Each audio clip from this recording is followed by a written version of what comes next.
بسم الله الرحمن الرحيم. نحمده ونستعينه ونستغفره ونعوذ بالله من شرور أنفسنا ومن سيئات أعمالنا. من يهده الله فلا مضل له ومن يضلله فلا هادي له. وأشهد أن لا إله إلا الله وحده لا شريك له وأشهد أن محمدًا عبده ورسوله. يا أيها الذين آمنوا اتقوا الله حق تقاته ولا تموتن إلا وأنتم مسلمون. يا أيها الناس اتقوا ربكم الذي خلقكم من نفس واحدة وخلق منها زوجها وبث منهما رجالا كثيرا ونساء. واتقوا الله الذي تساءلون به والأرحام إن الله كان عليكم رقيبا. يا أيها الذين آمنوا اتقوا الله وقولوا قولا سديدا يصلح لكم أعمالكم ويغفر لكم ذنوبكم ومن يطع الله ورسوله فقد فاز فوزا عظيما. أما بعد فإن خير الحديث كتاب الله وخير الهدي هدي محمد صلى الله عليه وسلم وشر الأمور محدثاتها وكل محدثة بدعة وكل بدعة ضلالة وكل ضلالة في النار. أعوذ بالله السميع العليم من الشيطان الرجيم من همزه ونفخه ونفثه. بسم الله الرحمن الرحيم. يا أيها الذين آمنوا إن جاءكم فاسق بنبأ فتبينوا أن تصيبوا قوما بجهالة فتصبحوا على ما فعلتم نادمين. رب اشرح لي صدري ويسر لي أمري واحلل عقدة من لساني يفقهوا قولي. سبحانك لا علم لنا إلا ما علمتنا إنك أنت العليم الحكيم وتب علينا إنك أنت التواب الرحيم. تمام قسم کی تعریف، کبریائی، حمد و ثنا اس اللہ وحدہ لا شریک کے لیے لائق و زیبا ہے جس نے اس ساری کائنات کی تخلیق فرمائی، ہماری ضرورتوں کے واسطے ہر ایک چیز کو مہیا فرمایا، ہماری رشد و ہدایت کے لیے انبیاء اور رسولوں کا سلسلہ جاری فرمایا اور ہمیں مسلمان بنایا. درود و سلام نازل ہو تمام انبیاء کرام علیہم الصلاۃ والتسلیم پر، خصوصاً امام کائنات، امام الانبیاء، افضل البشر، خاتم النبیین، شفیع المذنبین، رحمۃ للعالمین محمد صلی اللہ علیہ وسلم پر. اللہم صلی علی محمد وعلی آل محمد کما صلیت علی ابراہیم وعلی آل ابراہیم انک حمید مجید. اللہم بارک علی محمد وعلی آل محمد کما بارکت علی ابراہیم وعلی آل ابراہیم انک حمید مجید. معزز حاضرین جمعہ، عزیز بچوں، خطبہ مسنونہ کے بعد سورہ حجرات سورہ نمبر 49 آیت نمبر 6 کی تلاوت آپ کے سامنے کی گئی ہے. انشاءاللہ کچھ باتیں اسی آیت کریمہ کی روشنی میں عرض کرنی ہیں. اللہ رب العزت سے دعا ہے کہ اللہ تعالی ہمیں حق کہنے، حق سننے، حق سمجھنے اور حق باتوں پر عمل کرنے کی توفیق عنایت فرمائے. آمین. آیت کریمہ کا ترجمہ سن لیجئے. اللہ رب العزت نے سورہ حجرات سورہ نمبر 49 آیت نمبر 6 میں ارشاد فرمایا، یا ایھا الذین آمنو، اے ایمان والو، ان جاءکم فاسق بنبأ، اگر کوئی گناہ گار، کوئی فاسق تمہارے پاس میں کوئی بھی خبر لے کر کے آئے، فتبینوا، تو اس خبر کی چھان بین کر لو، اس خبر کی تحقیق کر لو. ان تصیبوا قوما بجہالۃ فتصبحوا علی ما فعلتم نادمین.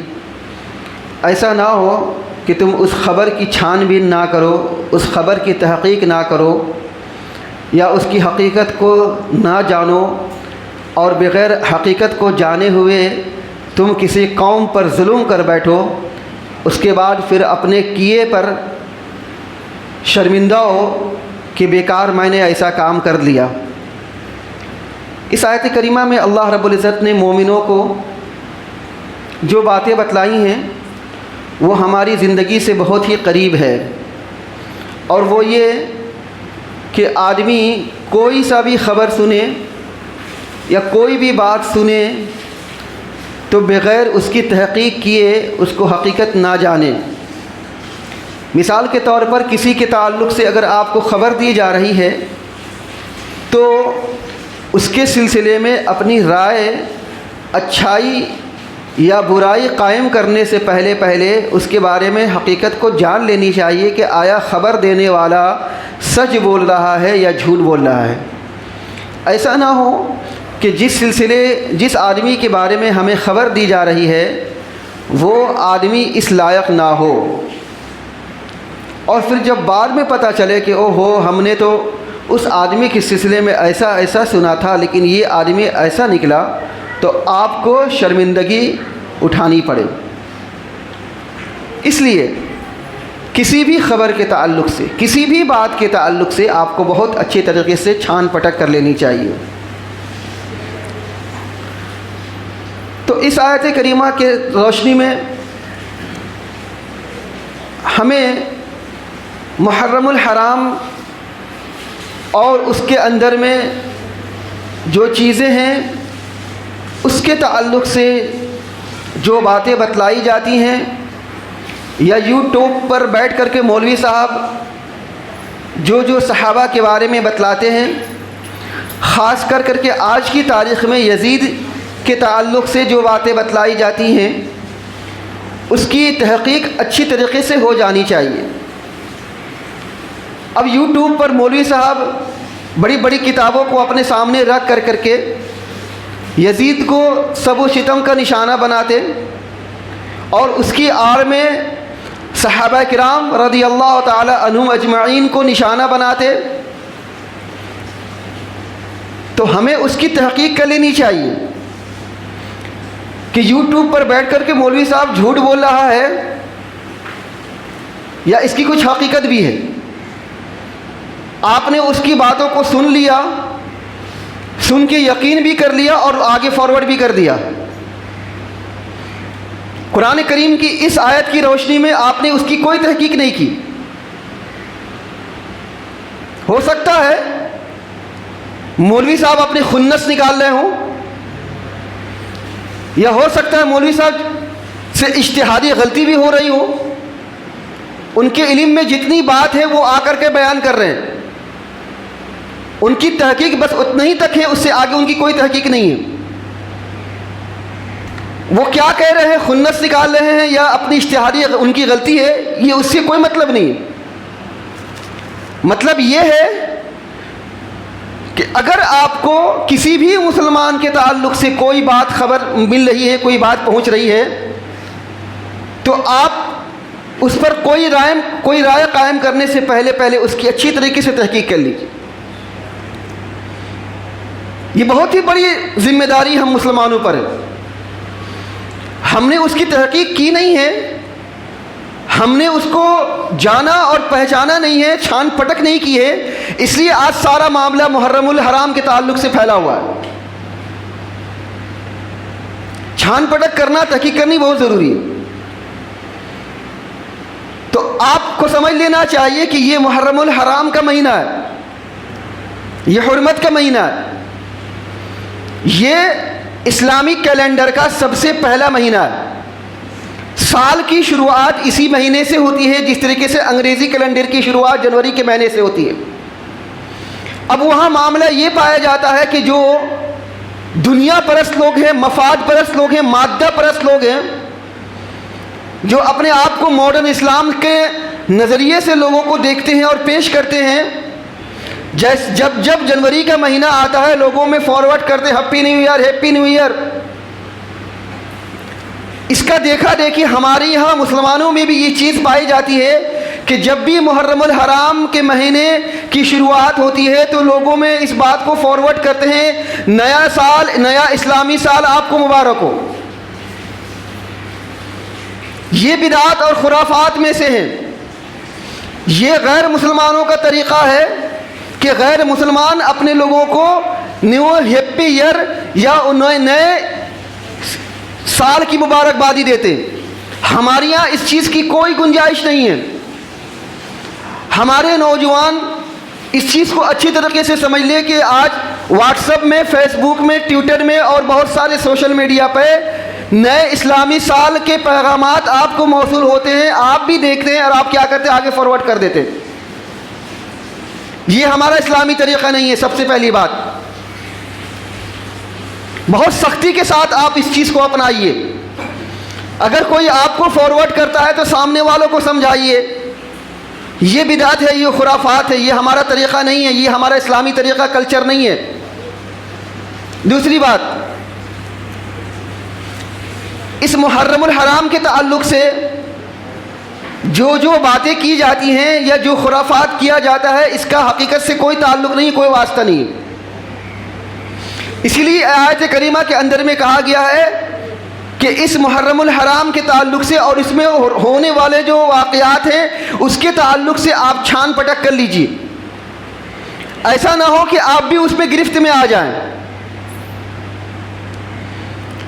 تو اس محرم الحرام کی 10ویں تاریخ کو اسلام کے اندر میں بہت ہی اہمیت ہے.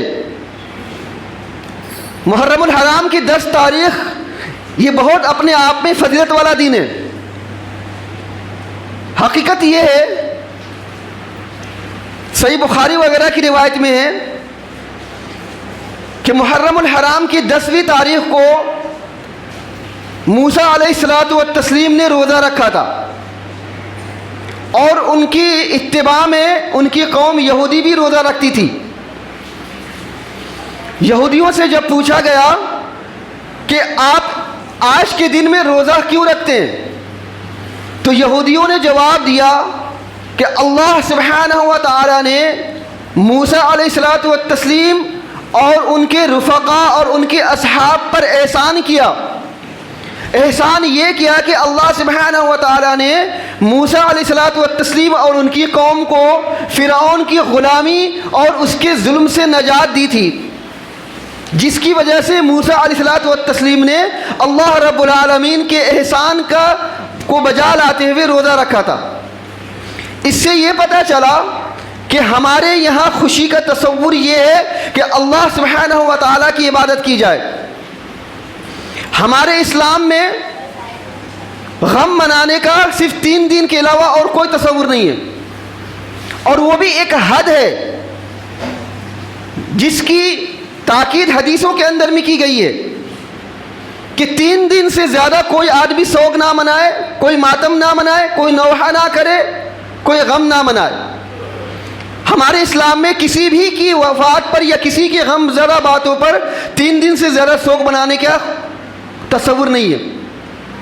اور اسی طریقے سے اگر آپ کو کوئی خوشی مل جائے تو خوشی مل جانے پر اپنے آپ کو آپے سے باہر بھی نہیں ہونا. خوشی کا مطلب یہ نہیں ہے کہ راستے میں ڈھڈورا پیٹا جائے. خوشی کا مطلب یہ بھی نہیں ہے کہ زور زور سے لاؤڈ اسپیکر بجائے جائیں. خوشی کا مطلب یہ نہیں ہے کہ جلوس نکالے جائیں. خوشی کا مطلب یہ نہیں ہے کہ راستہ کو بند کر کے جلسہ کیا جائے. خوشی کا مطلب یہ نہیں ہے کہ لوگوں میں دکھلایا جائے، بلکہ ہمارے یہاں خوشی کا جو تصور پایا جاتا ہے وہ عبادت ہے. اور عبادت بھی کون سی عبادت؟ نماز کے بعد سب سے اہم عبادت وہ روزہ. سنن ابی داؤد وغیرہ کی روایت میں آتا ہے کہ اللہ کے رسول صلی اللہ علیہ وسلم کو جب کسی بات کی خوشخبری ملتی تھی، مثال کے طور پر کسی جگہ پر فتح کی خوشخبری، جیت کی خوشخبری ملتی، تو اللہ کے رسول صلی اللہ علیہ وسلم سجدہ ریز ہو جایا کرتے تھے.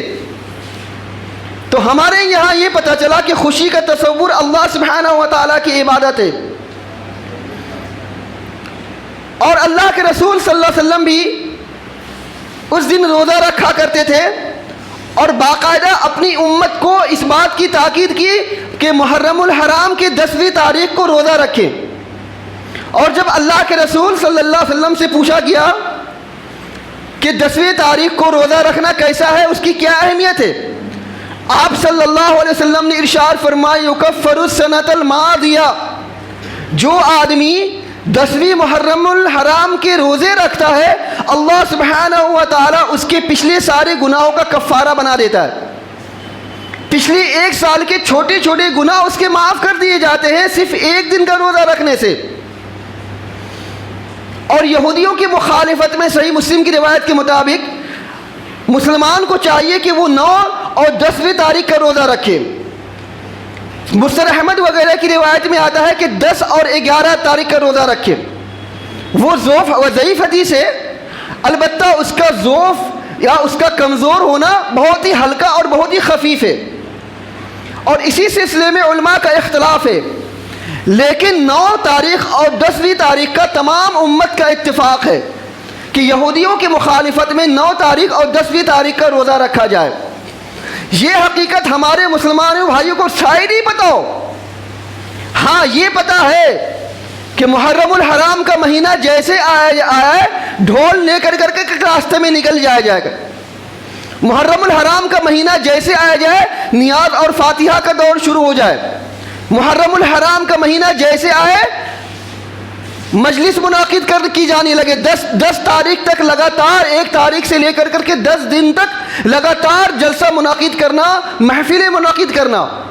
اور ان محفلوں میں کیا بیان کیا جاتا؟ صحابہ کرام کو سب و شتم کا نشانہ بنایا جاتا، صحابہ کرام رضی اللہ تعالیٰ عنہ مجمعین پر طنز کی جاتی، اور یزید اور حسین رضی اللہ تعالیٰ عنہ کے سلسلے میں واقعات بڑے مگر مچھ کے آنسو بہا کر کے بیان کیے جاتے، مرچ مسالہ لگا کر کے بیان کیے جاتے۔ اس حقیقت کو آپ سمجھ لیجئے کہ 10ویں تاریخ کو بہت اہمیت کا دن ہے، اس لیے کہ اللہ سبحانہ و تعالیٰ نے موسیٰ علیہ الصلوۃ والتسلیم اور ان کی قوم کو فرعون کی غلامی اور ان کے ظلم سے نجات دی تھی۔ اسلام کے اندر میں اس چیز کو، اس تاریخ کو اس چیز سے جانا جاتا ہے، لیکن آج کی تاریخ میں محرم الحرام کی 10ویں تاریخ کو جانا جاتا ہے حسین رضی اللہ تعالیٰ عنہ کی شہادت کے تعلق سے، اور ان کی شہادت کو ایسے بیان کیا جاتا ہے کہ مثال مان لو کہ اس دنیا کے اندر میں ایک انوکھی شہادت ہو، حالانکہ اس سے پہلے اگر آپ مطالعہ کریں گے تو اسلام کی پوری ہسٹری، پوری کی پوری تاریخ شہادتوں سے بھری پڑی ہے۔ اسلام میں سب سے پہلی خواتین جو شہیدہ تھیں حضرت سمیہ رضی اللہ تعالیٰ عنہ، جن کے شرمگاہ میں ابو جہل نے نیزہ مار کر کے ان کو شہید کر دیا تھا۔ اتنی دردناک موت، اتنی دردناک شہادت، شاید ہی کوئی اس کو بیان کرتا۔ حضرت حمزہ رضی اللہ تعالیٰ عنہ، جن کو جنگ احد میں جن کی لاش کو مسلح کر دیا گیا، ان کی آنکھ کو نکال دیا گیا، ان کے کان کاٹ دیے گئے، ان کے سینے کو چاک کر کے ان کا دل نکالا گیا، اور ان کی لاش کی بے حرمتی کی گئی۔ اللہ کے رسول صلی اللہ علیہ وسلم نے جب ان کی لاش کو دیکھا تو دیکھ کر کے فرمایا کہ اگر مجھے اس بات کا خوف نہ ہوتا کہ لوگ شہیدوں کی اس میت کو سنت بنا دیں گے تو میں ان کو کبھی نہ دفن کرتا۔ میں چاہتا تھا کہ ابھی حمزہ رضی اللہ تعالیٰ عنہ کی لاش کو چیل کوے ان کی لاش کو بوٹی کر کے نوش کر کے کھائیں، اور کل قیامت کے دن جب امیر حمزہ رضی اللہ تعالیٰ عنہ اللہ رب العالمین کے آگے حاضر ہو تو انہی چڑیوں اور پرندوں کے پیٹ سے نکل کر کے حاضر ہو۔ لیکن اللہ کے رسول صلی اللہ علیہ وسلم نے ان کو دفن کرنے کا حکم دیا کہ کہیں ایسا نہ ہو کہ شہیدوں کی یہ سنت بن جائے کہ شہیدوں کی لاش کو ایسے ہی چھوڑ دیا جائے تاکہ چیل کوے ان کو کھائیں۔ اللہ کے رسول صلی اللہ علیہ وسلم نے ان سنت کو بننے سے روکا ہے اور ان کی لاش کو دفن کر دیا۔ اللہ کے رسول صلی اللہ علیہ وسلم کو امیر حمزہ رضی اللہ تعالیٰ عنہ کی شہادت کا اتنا درد، اتنا کرب تھا کہ جنہوں نے وحشی بن حرب رضی اللہ تعالیٰ عنہ نے شہید کیا تھا، ان کی لاش کو مسلح کیا تھا، ان کی لاش ان کے پیٹ کو چاک کر کے ان کا دل نکالا تھا۔ جب یہ مسلمان ہو کر کے فتح مکے کے موقع پہ اللہ کے رسول صلی اللہ علیہ وسلم کے سامنے میں آئے تو اللہ کے رسول صلی اللہ علیہ وسلم نے پوچھا آپ وہی وحشی بن حرب ہو جنہوں نے ہمارے چچا کو شہید کیا تھا؟ انہوں نے کہا کہ ہاں۔ اللہ کے رسول صلی اللہ علیہ وسلم نے فرمایا کہ کیا تم ایسا کر سکتے ہو کہ آج کے بعد میری آنکھوں کے سامنے میں مت آنا؟ یہ صحیح بخاری کا واقعہ۔ اللہ کے رسول صلی اللہ علیہ وسلم کو اتنا درد، اتنا کرب تھا اپنے چچا کی شہادت کا کہ وحشی بن حرب جب سامنے میں آئے تو کہا کہ آپ وہی ہیں جنہوں نے ہمارے حمزہ کے ساتھ میں ایسا معاملہ کیا تھا، آپ ہمارے سامنے مت آیا کرو۔ اتنی دردناک شہادت کو شاید ہی کوئی بیان کرتا۔ آپ کو اسی جمعہ کے خطبے میں بتایا گیا کہ کتنی دردناک شہادت ہوئی تھی حضرت عثمان غنی رضی اللہ تعالیٰ عنہ کی۔ حضرت عثمان غنی رضی اللہ تعالیٰ عنہ کی شہادت کا واقعہ شاید ہی کوئی بیان کرتا، لیکن چونکہ 10ویں تاریخ کو حسین رضی اللہ تعالیٰ عنہ کی شہادت ہوئی، لہذا اس کو خوب زیادہ بڑھا چڑھا کر کے مش مسالہ لگا کر کے بیان کیا جاتا۔ ہم مسلمانوں کی ذمہ داری ہے کہ پوری تحقیق کر لیں کہ آیا حقیقت کیا ہے، سچ کیا ہے۔ جب تک کہ سچائی کا پتہ نہ چلے تب تک ایسا نہیں کرنا چاہیے۔ ہمارے یہاں معاملہ یہ پایا جاتا ہے کہ جیسے ہی 10ویں محرم الحرام کا مہینہ شروع ہوتا ہے، اب معاملہ اس کا الٹا اس کے برعکس ہو جاتا۔ یہ امن والا مہینہ ہے، اس مہینے میں کوئی خرافات، کوئی بدعت نہیں ہونی چاہیے، اس مہینے کے اندر میں کوئی ڈھنڈورا نہیں پیٹا جانا چاہیے، اس مہینے کے اندر میں بالکل امن اور سکون ہونا چاہیے۔ لیکن ہمارے معاشرے میں اس کے معاملہ اس کے بالکل الٹا پایا جاتا ہے۔ آج کی تاریخ میں محلے میں راستے میں چلنا مشکل ہے، آج کی تاریخ میں راستے میں صحیح سے گزرنا مشکل ہے امن اور شانتی کے ساتھ میں۔ جو عزت دار بہو اور بیٹیاں ہیں ان کا محلے میں گزرنا مشکل ہو جاتا ہے، ایسے ایسے خرافات اور بدعات محلے میں مچا کے رکھا ہوا لوگوں نے۔ اس کی تحقیق ہونی چاہیے کہ جیسے ہی محرم الحرام کا مہینہ شروع ہوتا ہے، اب دیکھ لیجئے لوگ کیا سبیل لگاتے، راستے میں لوگوں کو شربت پلایا جاتا، تعزیہ بنایا جاتا، بچوں کو گھنگرو بنائے جاتے۔ صحیح مسلم کی روایت میں آتا ہے، صحابیہ فرماتی ہیں کہ ہم لوگ اللہ کے رسول صلی اللہ علیہ وسلم کے زمانے سے 10 محرم کا روزہ رکھتے ہوئے چلے آ رہے تھے، اور خود بھی روزہ رکھا کرتے تھے اور اپنے بچوں کو بھی روزہ رکھوایا کرتے تھے، اور بڑی تاکید کے ساتھ بھی اپنے بچوں کو روزہ رکھواتے تھے۔ فرماتی ہیں کہ ہمارے بچے روزہ رکھتے تھے 10ویں تاریخ کو، اور جب آخر وقت میں بچے بھوک کی شکایت کرتے تھے تو ہم لوگ روئی کا کھلونا بنایا کرتے تھے، اور روئی کا کھلونا بنا کر کے اپنے بچوں کو دے دیا کرتے تھے۔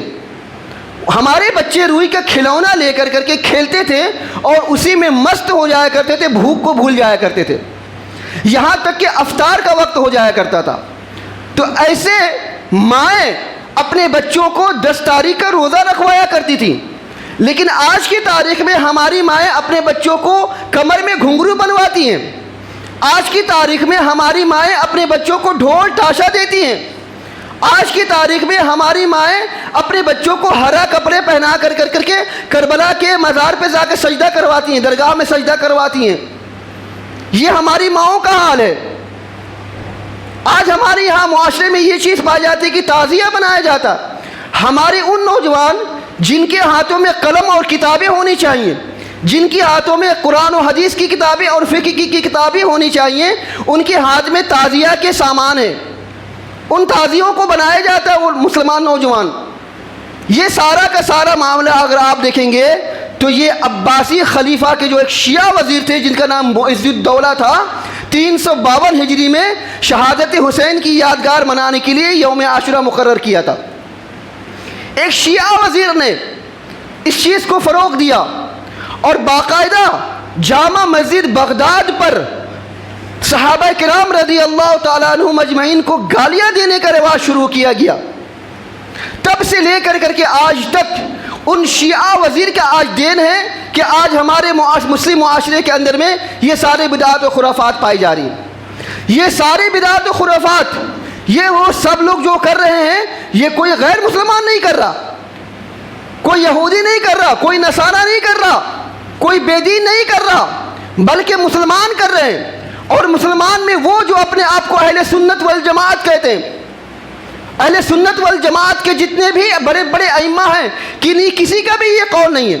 افسوس تو یہ کہ جو لوگ اپنے آپ کو اہل سنت والجماعت کا علم بردار کہتے ہیں، کبھی ان کی یہ ہمت نہیں ہوئی کہ راستے میں اتر کر کے اس کی مخالفت کرے، کبھی ان کی یہ ہمت نہیں ہوئی کہ کم از کم اپنے منبر محراب سے اس کی مخالفت کرے، کبھی ان کی ہمت یہ نہیں ہوئی کہ کم از کم بتائے کہ یہ سارا کا سارا بدعات و خرافات۔ اگر وہ بتاتے کہ ان کی جیب گرم نہیں ہوتی۔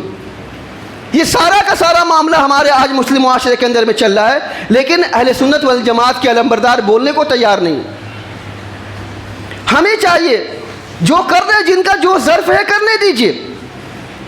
ہمارا معاملہ یہ ہونی چاہیے کہ جب بھی ایسی کوئی بات آئے ہمارے سامنے میں تو ہم اس کی تحقیق کر لیں، اس کی چھان پٹک کر لیں۔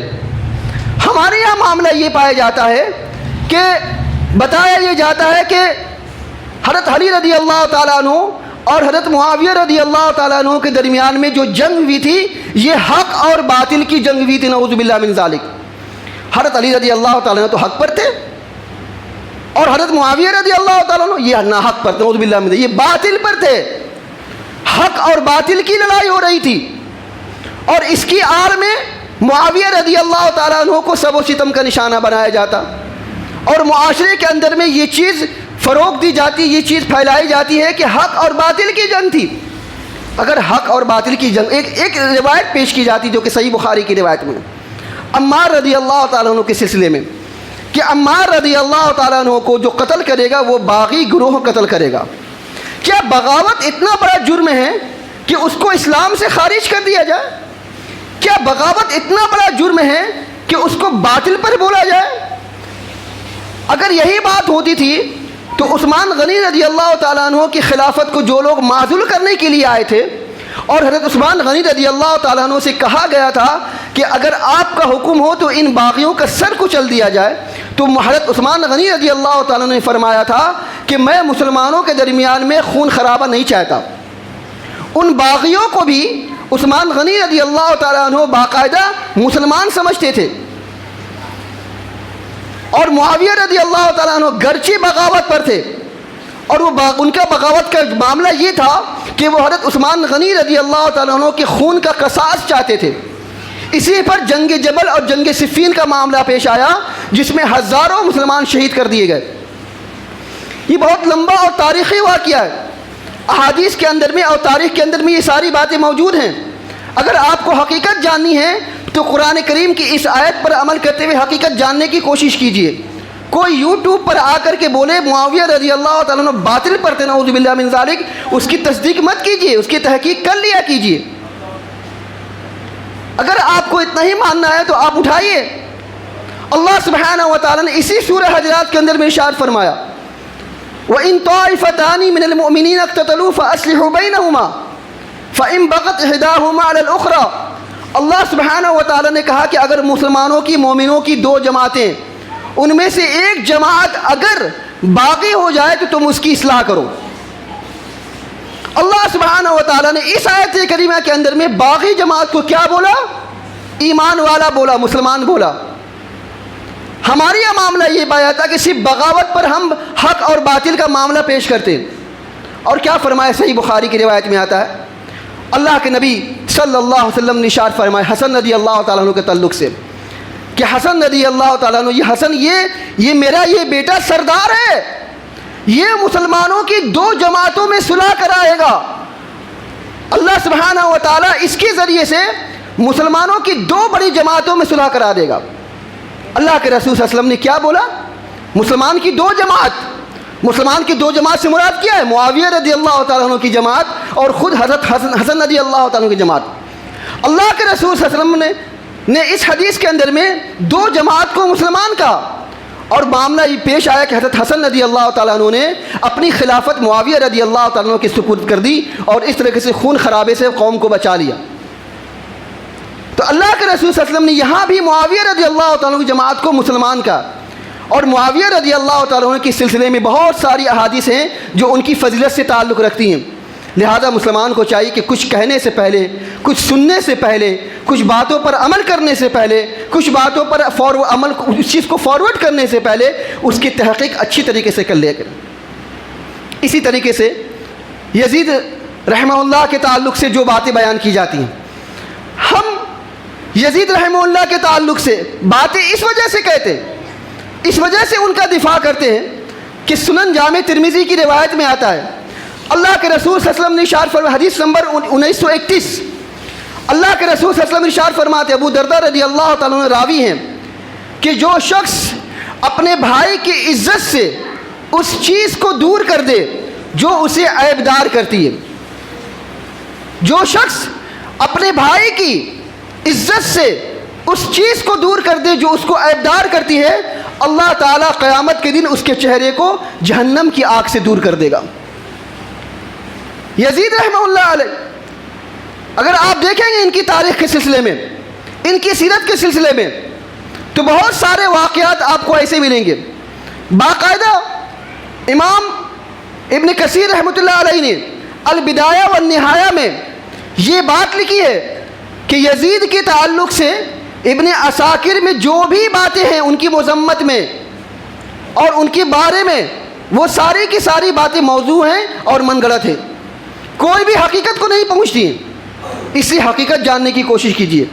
ہم دفاع اس وجہ سے کرتے ہیں کہ تاکہ آپ کے اندر میں یہ غلط فہمی دور ہو، اور اس سے ہمارا آج کی تاریخ میں کیا لینا دینا، نہ ہمارا اس سے ایمان کا تعلق ہے، نہ ہمارا اس سے عقیدے کا تعلق ہے، لیکن چونکہ مسلمانوں میں اضطراب پیدا کرنی ہے، مسلمانوں میں بے چینی پیدا کرنی ہے اور مسلمانوں کو حقیقت سے دور رکھنا ہے، لہذا یہ سارا معاملہ پیش کیا جاتا ہے۔ بہت ساری باتیں ہیں، مختصر طور پہ آپ کو یہ بتانا ہے کہ کوئی بھی بات آپ کو کسی کے بھی تعلق سے بیان کیا جائے، آپ اس کی تحقیق کر لیا کیجیے۔ محرم الحرام کو لوگ آج عاشورہ کے دن اور یزید کے اور حضرت حسین رضی اللہ تعالیٰ عنہ کی شہادت کے تعلق سے جانا جاتا ہے، کربلا کے واقعات سے جوڑا جاتا ہے، اور اسی طریقے سے صحابہ کو گالیاں دی جاتی، نعوذ باللہ من ذالک، اور بہت سارے بدعات و خرافات کیا جاتا ہے۔ اس کا حقیقت سے کوئی تعلق نہیں ہے۔ اس کو جاننے کی کوشش کیجیے، اس کو سمجھنے کی کوشش کیجیے، اس کی تحقیق کی کوشش کیجیے۔ خود بھی اپنے آپ کو بچائیے اور اپنے گھر والوں کو، اپنے بال بچوں کو بچائیے۔ اور اس کے تعلق سے یہ کہ اس محرم الحرام کے مہینے میں جہاں سے زیادہ آپ کے لیے ممکن ہو سکے اپنے آپ کو گناہوں سے پاک و صاف رکھنے کی کوشش کیجیے، اور خاص طور سے 9 تاریخ کو 10 تاریخ کو روزہ رکھیے۔ اگر کوئی آدمی 9 تاریخ کا روزہ نہ رکھے، صرف 10 تاریخ کا بھی روزہ رکھ لے، تب بھی اس کے لیے اہمیت کا حامل ہے، تب بھی انشاءاللہ اس کو اہمیت مل جائے گی، جیسا کہ اللہ کے رسول صلی اللہ علیہ وسلم نے احادیث صحیحہ کے اندر میں بیان کی ہیں۔ یہ چند باتیں ہیں عاشورہ اور محرم الحرام کے تعلق سے۔ ہماری آپ سے گزارش ہے کہ قرآن کریم کی اس آیت کے پیش نظر کوئی بھی بات آپ تک پہنچے، اس بات کی تحقیق کر لیجئے، علماء سے پوچھ لیجئے، اس اپنے تعلق سے اس کو جان اور اس کو پہچان لیجئے، اس کی چھان پٹک کر لیجئے، اس کی تحقیق کر لیجئے۔ اس کے تحقیق کرنے کے بعد کسی سلسلے میں رائے قائم کیجئے۔ یہ مت سمجھیے کہ کوئی کسی کا دفاع کر رہا ہے اس کو اس سے محبت ہے، کوئی کسی کا دفاع کیوں کر رہا ہے اس کی ضرورت ہی کیا ہے، کوئی کسی کا دفاع کیوں کر رہا ہے اس سے اس کا کیا اس کا لینا دینا ہے، ایسی کوئی بات نہیں، بلکہ ہم چاہتے ہیں کہ آپ کو حقیقت پتہ چلے، ہم چاہتے ہیں کہ آپ حقیقت کو جاننے کی کوشش کریں، ہم چاہتے ہیں کہ جو محرم الحرام کے تعلق سے جو فیکٹ ہے، جو حقیقت بات ہے، اس کو جاننے کی کوشش کیجئے، ورنہ بہت ساری باتیں ہیں آپ جا کر کے مطالعہ کر سکتے ہیں۔ اللہ سبحانہ و تعالیٰ سے دعا ہے اللہ سبحانہ و تعالیٰ ہم سبوں کو حقیقت حال سے باخبر رہنے کی توفیق عطا فرمائے۔ الہ العالمین ہم تمام مسلمانوں کو حق جاننے کی توفیق عطا فرمائے۔ الہ العالمین ہم تمام مسلمانوں کو حق باتوں پر عمل کرنے کی توفیق عنایت فرمائے۔ الہ العالمین ہم میں جو بیمار ہیں انہیں شفاء کاملہ عاجلہ عطا فرما، جو پریشان حال ہیں ان کی پریشانیوں کو دور فرما، جو قرض دار ہیں انہیں قرضہ ادا کرنے کے اسباب مہیا فرما۔ الہ العالمین ہمارے مسلمان بچے اور بچیوں کی حفاظت فرما۔ الہ العالمین دنیا کے اندر میں جہاں جہاں کہیں مسلمان پریشان ہیں الہ العالمین تو ان سب کی مدد فرما۔ الہ العالمین ہمارے مدارس، ہماری مساجد، ہمارے ائمہ، ہمارے علماء، ہمارے حفاظ اور ہمارے دعات کی حفاظت فرما۔ الہ العالمین جب تک ہم جئیں کتاب اللہ اور سنت رسول اللہ صلی اللہ علیہ وسلم پر عمل کرتے ہوئے جئیں، اور جب ہمارا خاتمہ ہو انہی دونوں پر عمل کرتے ہوئے ہمارا خاتمہ ہو۔ اقول قولی ھذا واستغفر اللہ لی ولکم ولسائر المسلمین وآخر دعوانا الحمد للہ رب العالمین۔